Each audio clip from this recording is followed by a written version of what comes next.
This is a village living on borrowed time. Its fate is almost certain. It seems it's now when, not if, half of it will disappear forever.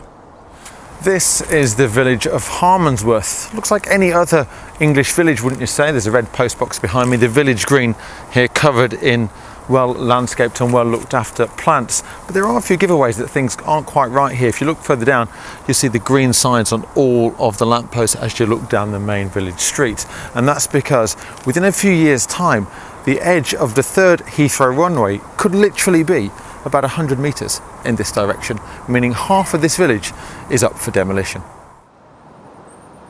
Harmondsworth dates back to medieval times. It even has a couple of attractions. The Great Barn, a Grade 1 listed structure, and its church. They're both medieval buildings. The village has even been named in the Domesday Book. From the village green, you can hear the sounds of the aircraft in the background.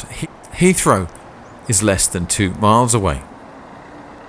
Heathrow Airport officially opened for commercial air travel on the 31st of May 1946. This proving flight starts off from Heathrow, which will be the future civil airport of London, and it takes off from the finest runway in the world. It's known mostly as LHR, that 3-letter airport code you see on your baggage tag. It's one of the world's busiest airports. A landing and takeoff here happen every few minutes. And as air travel has become more and more affordable, the runways have got busier and busier. It's now so busy, its runways are at near full capacity.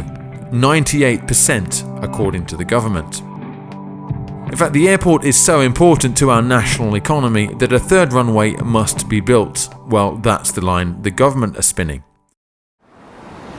But for half the people living in Harmondsworth, it also means selling up and finding somewhere new to call home. For the other half, the airport will arrive right on their doorstep. And when I say doorstep, look at the cream wall which runs down the side of the Crown pub. And this is the wall at the end of the Crown pub where the perimeter fence would pretty much start, which means these houses here would completely disappear. The barn and the church will both stay. They're on the right side of the perimeter fence.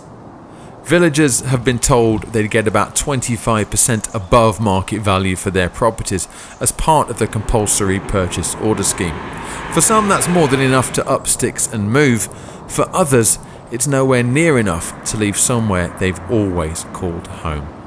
Either way, those in the control tower may soon be looking directly at the back of the local boozer.